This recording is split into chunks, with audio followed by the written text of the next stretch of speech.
Enginn verður á biðlista eftir hjúkrunarrými árið 2030, gangi áætlun ráðherra eftir. 14 milljarða viðbótar fjárheimild þarf til að ný áætlun gangi upp. Ísraels her hefur hafið landhernað í suðurhluta Líbanons sem beinist gegn Hezbollah samtökunum. Rúmlega 1 milljón á flótta í landinu og 900 hafa verið drepin í árásum Ísraelshers. Fjöldi Íslendinga gæti átt aðild að netglæpum án þess að vita af því. Spillibúnaður greindist í 5.000 íslenskum snjalltækjum á síðasta ári sem gerir kleift að nota tæki til netárása og glæpa. Kvika undir Svartsengi hefur ekki verið meiri frá upphafi eldgosanna á Sundhnúksgígaröðinni. 8 mánuðir eru frá síðasta gosi. Og kvikmyndin Hver orrustan á fætur annarri hlaut flest verðlaun á Óskarsverðlaunahátíðinni í gærkvöld. Einn sigurvegari fagnaði á skyndibitastað og í flokki stuttmynda þurftu 2 að deila verðlaunum. And the Oscar goes to... It's a tie.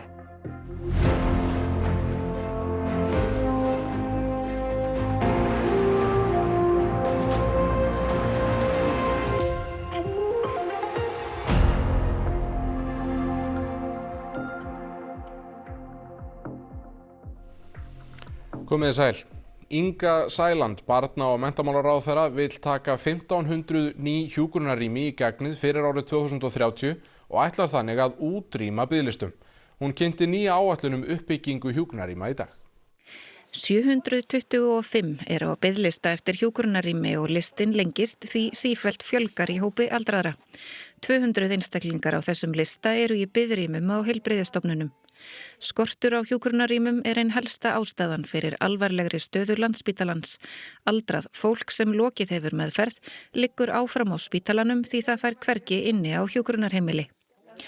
Með nýrri áætlun ráðherra sem kynnt var á Hrafnistu í Garðabæ í dag er áætlað að rúmlega 1300 ný hjúkrunarrými verði tekin í gagnið fyrir árslok 2030, auk rúmlega 150 rýma sem nú þarfnast lagfæringa. Í fyrra voru gerðar breytingar á lögum heilbrigðisþjónustu og málefni aldraðra og uppbygging hjúkrunarheimila er nú alfarið á vegum ríkisins. Fyrra samkomulag byggðist á sameiginlegu eignarhaldi ríkis og sveitarfélaga. Það er leiguleið sem við erum að fara, þannig að þess vegna getum við verið með þetta svona umfangsmikið. Það verða verktakar sem sjá uppbygginguna, við munum leigja af þeim húsakostin. Aðrir aðilar sem síðan koma að rekstrinum, þannig að það er í rauninni bara bjart framundan í uppbyggingu hjúkrunarheimila og ég sé það að þegar ég verður löggilt og þarf að fara að fá pláss þá þarf ég bara vonandi ekki að bíða neitt eftir því. Ríkið mun bjóða út rekstur hjúkrunarheimilis annars vegar og byggingu þess gegn langtímalegu samningi hins vegar. Rekstrarkostnaður verður á herðum heilbrigðisráðuneytisins. Er búið að fjármagna þessa framkvæmda áætlun? Já, það er bara ákveðin grunnur sem hefur verið reiknað með og kemur inn í fjármála áætlun, þannig að já, það stendur ekki á því. Kemur fram í áætluninu að þetta séu 14 milljarðar sem eigi eftir að fjármagna í áætluninu sem gildir frá 2027 til 2030. Hvernig sér þið fyrir þér að fjármagna það bil? Nei, það kemur bara algjörlega inn í fjármála áætlun til 2031, við erum með nýja núna og til 2031 það mun ekki standa á því að við byggjum 1507 hjúkrunarrými sem að verða komin í notkun árið 2030, það verður ekkert sem að mun stöðva það.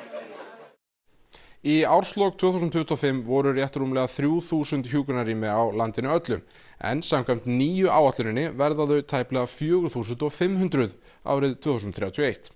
897 ný hjúkrunarrými verða tekin í notkun á höfuðborgarsvæðinu, 140 ný rými á Suðurnesjum, 80 á Vesturlandi og Vestfjörðum, 146 á Norðurlandi, 20 á Austurlandi og 72 á Suðurlandi. Hjúkrunarrýmin eru eitt vandamál, en mönnun er svo annað. Þessa dagana standa einhver hjúkrunarrými auð hreinlega vegna manneklu og í áætluninni er sérstaklega tekið fram að mönnun geti verið mikil áskorun. Ráðherra vill vinna bug á henni, meðal annars með því að hækka laun. Rýmin eru vítt og breitt landið, þannig að það er ekki bara á sama stað sem þörfin er á starfsfólkinu okkar. Ég nú bara vona það, já, að það hafi þannig áhrif á kjarasamningana að lægstu launin, þau þurfa að hækka. Það þarf að hækka lægstu launin til þess að sé orðið í rauninni einhver svona hvati í það að hafa hug á því að taka að sér að sinna til dæmis fullorðna fólkinu okkar. Þetta eru vanþakklátt störf oft á tíðum og mjög mörgu láglaunastörfin eru einmitt í þessum þjónustugeira sem að í rauninni ætti að virða miklu meira heldur en að mér finnst vera gert í dag.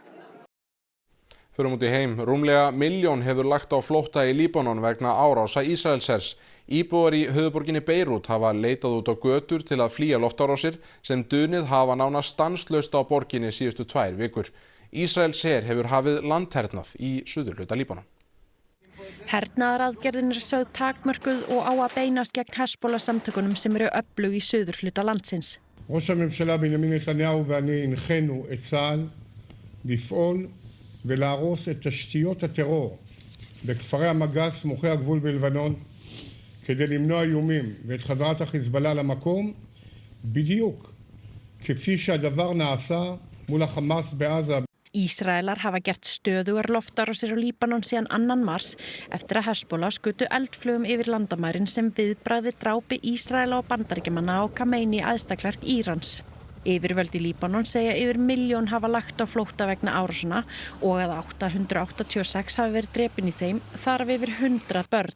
Bien sûr, c'est de notre maison, nos souvenirs, tout ce qu'on a vécu pendant, pour moi, 25 années. Et j'ai pris mes photos et mes chats, bien sûr.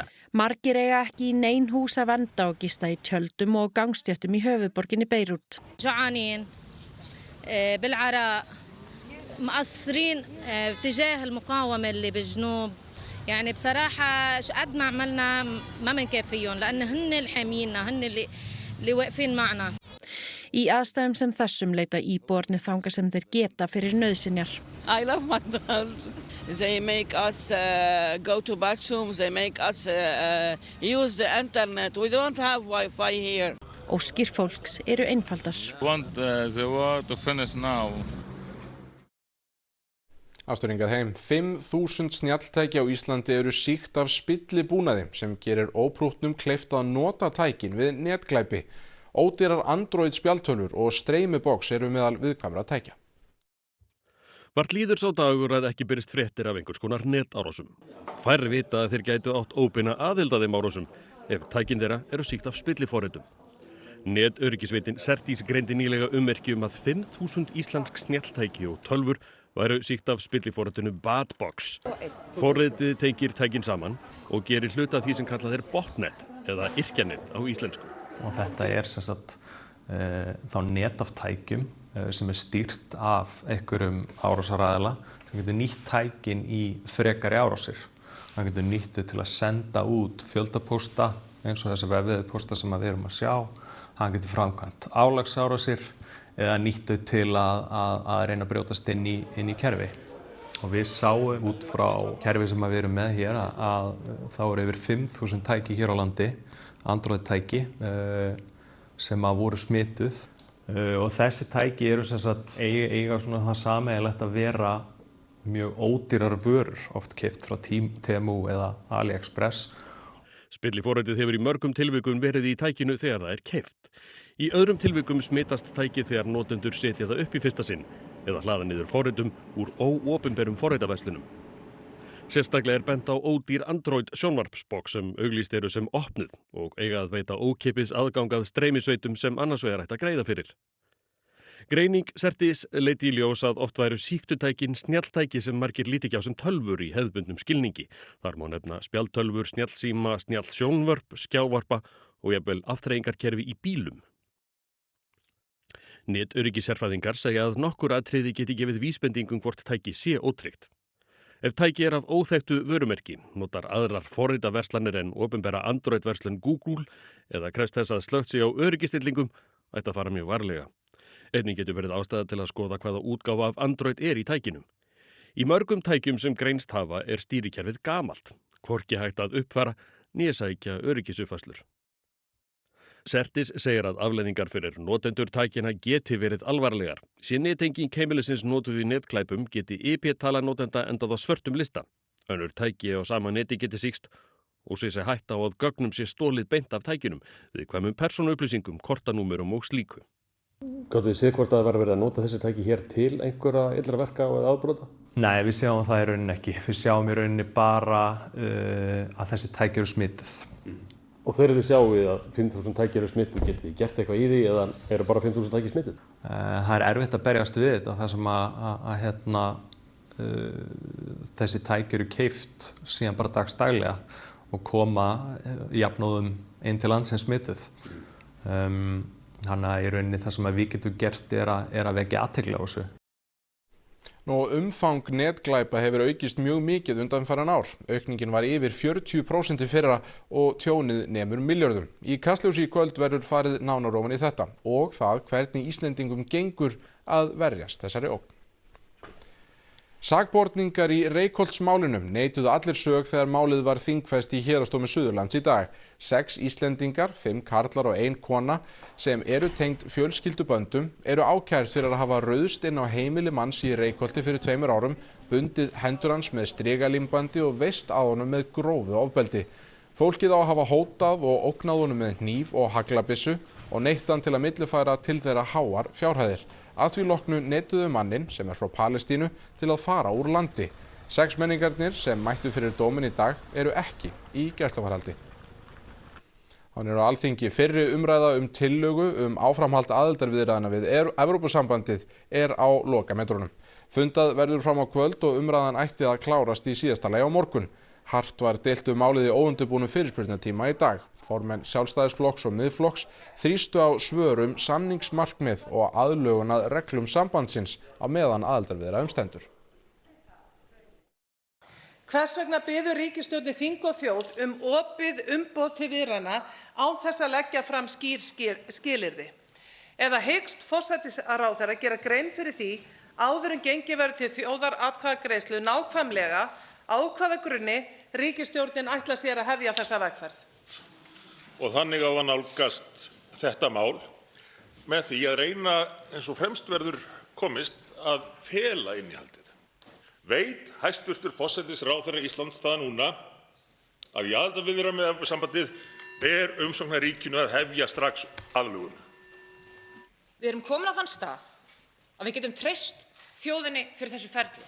Þetta mál fær góða þinglega umræðu. Þetta nú þegar búin að fá lengri þinglegri umræðu en þingsályktun aðildarviðræður á sínum tíma og þetta þjóðaratkvæðagreiðsla hvort eigi að hefja aðildarviðræður. Hvað hefur Miðflokkurinn að fela í þessu máli? Hvað hefur Miðflokkurinn að fela frá þjóðinni í umræðum kosti Evrópusambandið? Af hverju má ekki tala samkeppnismál, af hverju má ekki tala tollamál, af hverju má ekki tala myntbandalag? Er þetta kannski eitthvað sem að Miðflokkurinn vill ekki að þjóðin fá að taka þátt í umræðum? Yfir í annað. Aldrei hefur jafnmikil kvika safnast undir Svartsengi frá upphafi eldgosahrinnu á Sundungsskeiðarauðinni. Magnið bendir til að líklegt sé að gjósi á ný. Landris- og kvikusöfnun hefur verið hæg en stöðug síðustu vikur. Talið að 23 milljónir rúmmetra af kviku hafi safnast undir Svartsengi frá síðasta eldgosi.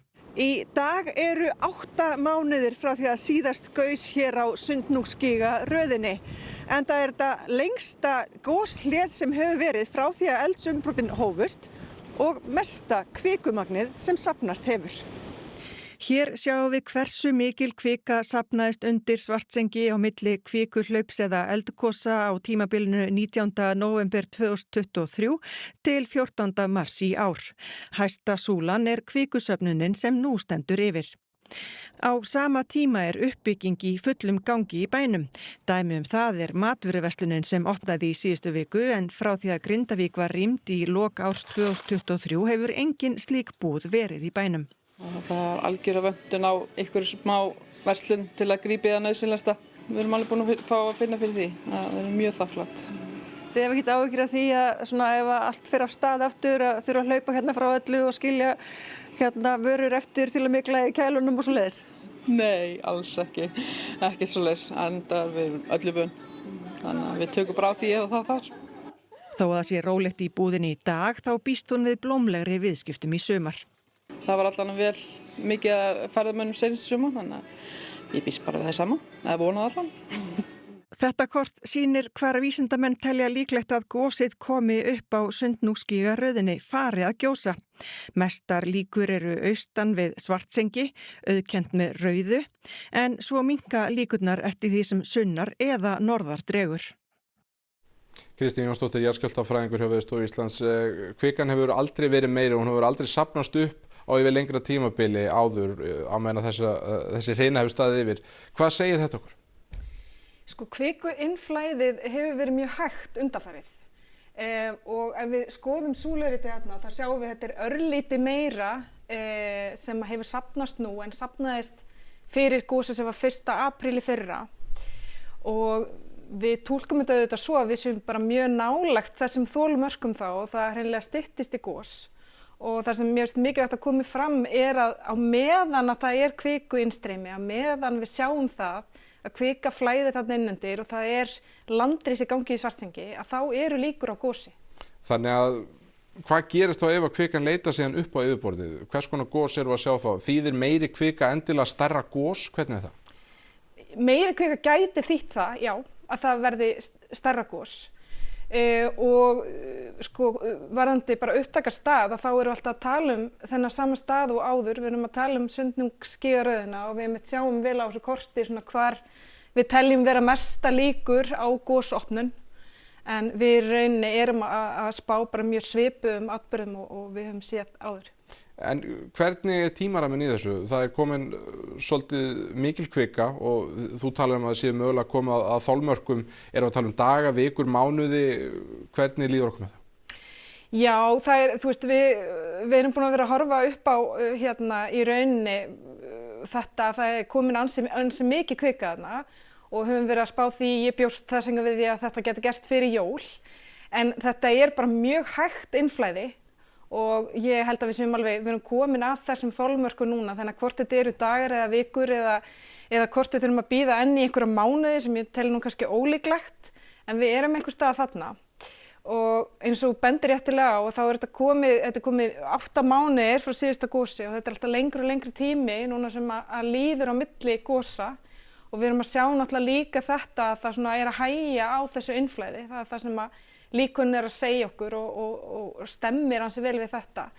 En í rauninni bara á meðan að við sjáum, meðan það er landris í gangi, meðan við líkunni okkar benda til þess að kvika sé að flæða þarna innandir, að þá er atburðurinn ekki búinn og það er enn líkur á gosi. Kristín Jónsdóttir, þið fylgist með öllum mælum áfram, takk kærlega fyrir komuna. Við ætlum að fara í annað. Starfsfólk Daga brást fljótt við og náði að slökkva eld sem kom upp í iðnaðarþurrkara í húsi fyrirtækisins í Garðabæ í morgun. Slökkvilið höfuðborgarsvæðisins var með mikinn viðbúnað þegar útkall barst.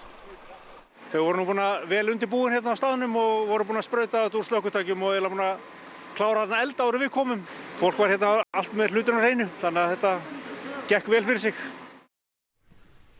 Og meira af eldsvoða því eldur kviknaði í mannlausri rútu sem verið var að flytja á milli staða á vöruflutningabíl við Breiðhellu í Hafnarfirði á 4. tímanum.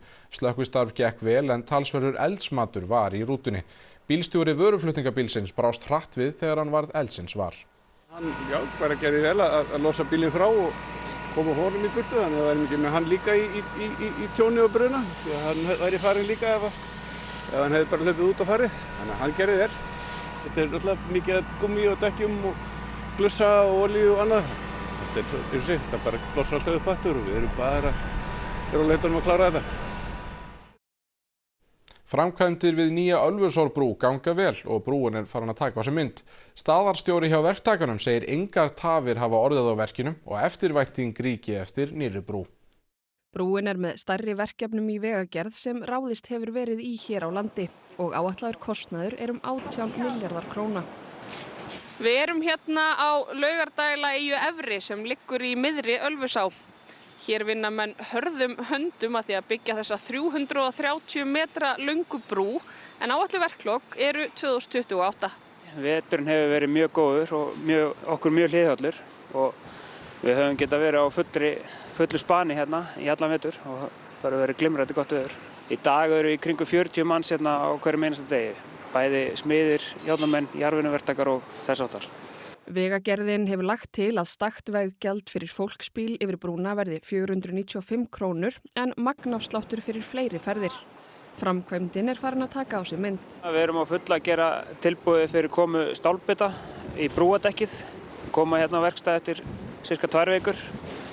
Við munum þurfa að koma þeim saman hérna á fyllingunni austan við Ölfusárbrúna og þar munum við sjóða bitana saman áður en við ýtum brúnni yfir. En hafi ekkert óvænt komið upp á sem gæti tafið framkvæmdir. Sjáu þið fram á að þetta verði klárað þá á áætlun? Já, verkið á áætlun núna og gengur bara mjög vel. Öll vegagerð hefur gengið mjög vel frá upphafi og við erum eins langt komnir með að klára misla gatnamót hérna austan við Selfoss.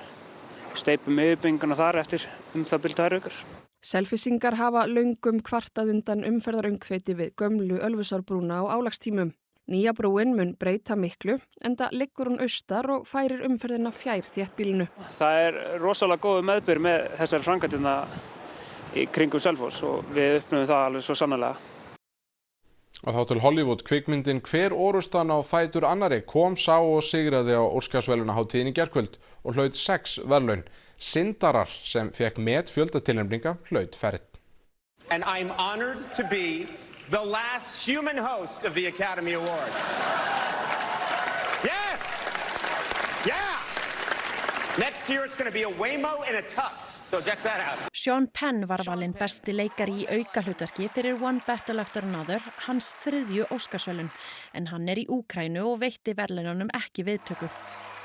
Sigurinn kom leikoninni Amy Madigan í opna skjöldu, enda hún búin að bíða ansi lengi. This is great. Everybody's asking me in the press and all this, well, it's been 40 years, and, what's different about this time? This different is got this little gold guy. Michael B. Jordan var valinn besti leikari í aðalhlutverki og fagnaði á heldur óhefðbundinn hátt á skyndibitastaðnum In and Out. Jessie Buckley hlaut verðlaun fyrir bestan leik í aðalhlutverki í kvikmyndinni Hamnet og var þar með fyrsta írska konan til að vinna Óskarinn. Cassandra Koulikoundis hlaut 1. Óskarsverðlaunin fyrir leikaraval fyrir kvikmyndina One Battle After Another og Affections Verdí, sem tilnefnd var til 9 verðlauna, var fyrsta norska myndin til að hljóta Óskarsverðlaun í flokki alþjóðlegra mynda. Og allt getur gerst í beinni útsendingu. And the Oscar goes to... It's a tie. I'm not joking. It's actually a tie. So everyone calm down. We're going to get through this. Focus up. Calm down, remain calm. Myndirnar The Singers og Two People Exchanging Saliva unnu báðar verðlaun fyrir bestu stuttmyndina. Ótrúlegt en satt hefur þetta gerst áður, síðast var 2013 þegar bæði Skyfall og Zero Dark Thirty unnu fyrir hljóðvinnslu. Loks var það sigurvegari kvöldsins. The Oscar goes to One Battle After Another. What a night. You guys, let's have a martini. This is pretty amazing. Cheers. Thank you very much. Stórtónleikar Laufeyjar í Kórnum í Kópavogi fóru vel fram helgina. Alls komu 16.000 manns á tónleikana, 8.000 hvort kvöld. Tónleikarnir í gær voru þeir síðustu á Evrópuferðalagi Laufeyjar, þar sem hún fylgdi eftir útgáfu hljómplötunnar A Matter of Time. Laufey flutti öll sín vinsælustu lög en endaði tónleikin í gær á óvæntan hátt með því að flytja lag og texta Sigfúsar Einarssonar Draumalandið, en Laufey sagði að það væri uppáhalds lag foreldra hennar sem voru í salnum.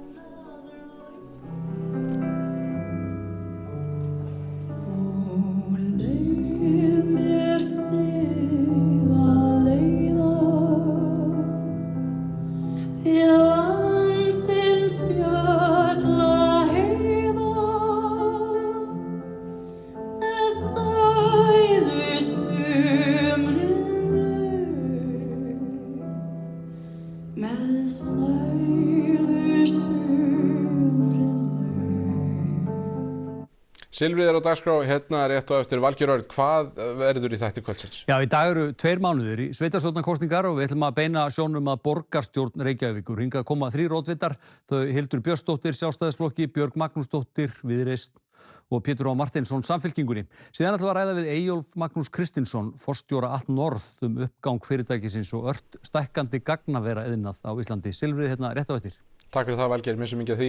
Kíkjum þá á veðrið. Gular hríðarviðvaranir verða í gildi í kvöld og frameftir degi norðvestanvert landið og vindaviðvörun á sunnanverðu Snæfellsnesi seint í nótt og frameftir morgundeginum. Á morgun verður norðlæg átt á landinu, víða strekkingur eða allhvasst, en hvassara norðvestan til. Víða snjókoma norðan til en þurrt og bjart verður landið sunnanvert.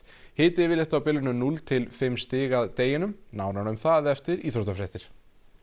Kvennalandsliðið í körfubolta mætir Portúgal í undankeppni EM í Ólafssal á Ásvöllum á morgun. Ísland tapaði stórt fyrir Portúgal síðast þegar liðin mættust og stelpunnar vilja svara fyrir það. Æfingar karlalandsliðsins í handbolta fyrir vináttuleikina gegn Svíum eru hafnar. Liðið kom að mestu saman í dag og framundan í vikunni þétt dagskrá. Það svo orðið ljóst að 3 Íslendingar verða meðal keppenda á HM í frjálsum innanhús sem fer fram helgina. 2 fara þar á sitt fyrsta stórmót í fullorðinsflokki en sú þriðja margreind. Íþróttir handa við hornið, en rifjum þá upp helstu atriði þessa fréttatíma. Enginn verður á biðlista eftir hjúkrunarrými árið 2030, gangi áætlun ráðherra eftir. 14 milljarða viðbótar fjárheimild þarf til að ný áætlun gangi upp. Ísraelsher hefur hafið landhernað í suðurhluta Líbanon sem beinist gegn Hezbollah samtökunum. Rúmlega 1 milljón á flótta í landinu og á 900 hafi verið drepin í árásum Ísraelshers. Fjöldi Íslendinga gæti átt aðild að netglæpum án þess að vita af því. Spillibúnaður greindist í 5.000 íslenskum snjalltækjum á síðasta ári sem gerir kleift að nota tæki til netárása og glæpa. Kvika undir Svartsengi hefur ekki verið meiri frá upphafi eldgosanna á Sundhnúksgígaröðinni. 8 mánuðir eru frá síðasta gosi. Og kvikmyndin Hver orrustan á fætur annarri hlaut flest verðlaun á Óskarsverðlaunahátíðinni í gærkvöld. 1 sigurvegari fagnaði á Skyndibitastað og í flokki stuttmynda þurftu 2 að deila verðlaunum. And the Oscar goes to... It's a tie. Þá er þetta upptalið hjá okkur í kvöld og komið að íþróttum, veðri, kastljósi og silfrinu. Takk fyrir samfylgdina á öllum okkar miðlum þar sem af degi. Verið sæl.